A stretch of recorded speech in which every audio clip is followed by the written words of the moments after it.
एकीकडे राष्ट्रवादीला गळती लागलेली असताना काँग्रेसमध्ये मात्र अजूनही भरतीचा सिलसिला सुरू आहे। राज्यातील आघाडी सरकारला पाठिंबा देणाऱ्या चौघा अपक्ष आमदारांनी आज अधिकृतपणे काँग्रेसमध्ये प्रवेश केला। शिरीष चौधरी, सुरेश जेथलिया, वसंत चव्हाण आणि जयकुमार गोरे अशी या 4 अपक्षांची नावे आहेत।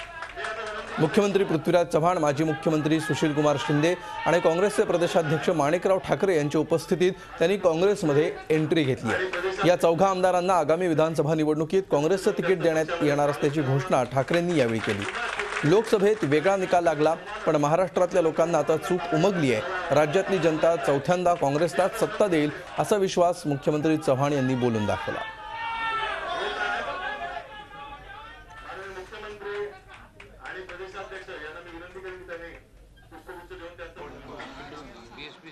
त्यांना काँग्रेस पक्षाच्या वतीनं त्या मतदारसंघामध्ये उमेदवारी दिल्या जाईल।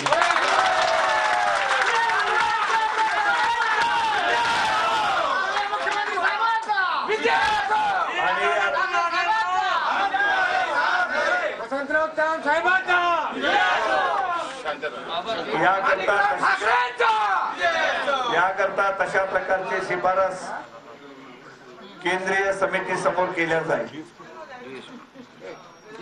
संपूर्ण महाराष्ट्रामध्ये विधानसभेच्या लवकरच निवडणुका होऊ घातलेल्या आहेत। निवडणुकीनंतर सुद्धा काँग्रेस पक्षाला अधिक बळकट करण्याकरता, संघटनेला बळकट करण्याकरता या सर्व माझ्या सहकाऱ्यांचा हातभार लागेल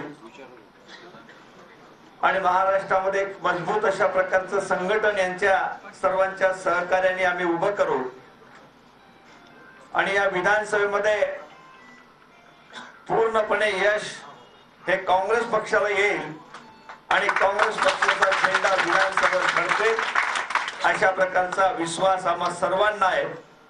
त्यांच्या बोलल्याशिवाय लोकांच्या समोर जाता येणार नाही। 15 वर्ष काही गेले म्हणून काय त्यांना सांगता येईल। फक्त विरोधकांची भूमिका निभावलेली आहे, ती किती प्रभावीपणे निभावली ती तुम्ही ठरवायचं, महाराष्ट्रातली जनता ठरवेल। पण 11 लाखाचं गणित मी मागच्या पत्रकार परिषदेत मांडलं होतं। गेल्या 15 वर्षामध्ये महाराष्ट्राच्या सरकारचं एकूण बजेट किती होतं? यावर्षी आमचं 50,000 बजेट आहे आणि ते दरवर्षी वाढत जातं। एकूण बजेट जर 4-5 लाख कोटी असेल तर त्यातून 11 लाख कोटीचा भ्रष्टाचार कसा झाला हे मला अमित शहांच्याकडून समजून घ्यायला लागेल। किंवा त्यांचं जे धोरण असतं, खोटं बोलायचं, रेटून बोलायचं, ते चालायचं, तर त्याला काही बोलता नाही। 3 लाख कोटीचा गैरव्यवहार बरोबर आहे तुम्ही म्हणताय, पण जो बजेट तो फिगर आहे तो 3 लाख कोटीचा, पण तो विविध खात्याचा जो 3 लाखात 11 लाखाचा भ्रष्टाचार झाला त्यांचं बरोबर कसं आहे? विविध खात्यामधला ही जो फिगर जो आहे तो 11 लाख कोटीपेक्षा जास्त आहे। पुण्यातली जमीन प्रकरण असतील, सिमोच्या समोरची जमीन प्रकरण असेल, असे कित्येक व्यवहार जे आहेत त्यातलं गैरव्यवहार त्यांनी असं म्हटलंय 11 लाख। ज्या ठिकाणी त्यांनी काय आरोप केले, खडसे साहेबांनी माहितीच्या अधिकाऱ्याखाली ती माहिती मागितली, त्यांची चौकशी चालू आहे। तर योग्य वेळेला पण हा जो आरोप आहे, हा आरोप केल्याशिवाय त्यांना निवडणुकीला पुढे जाता येणार नाही। त्यामुळे कुठलेही तोंडाला जीव उचलली नावडी टाळ्या अशा प्रकारचे आरोप करतायत, त्याचं उत्तर निवडणुकीच्या प्रचारामध्ये प्रत्येक त्यांच्या आरोपाचं उत्तर दिलं जाईल।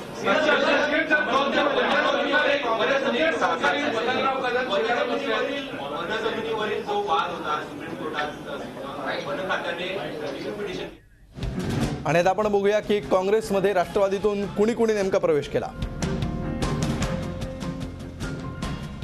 सुरेश जेथलिया, जयकुमार गोरे जालना आणि सातारा इथे हे आमदार आहेत, तर वसंत चव्हाण आणि शिरीष चौधरी यांनी, चव्हाण हे नायगाव नांदेडचे, तर शिरीष चौधरी हे रावेर जळगाव इथले आमदार आहेत। झी 24 तास रहा एक पाऊल पुढे।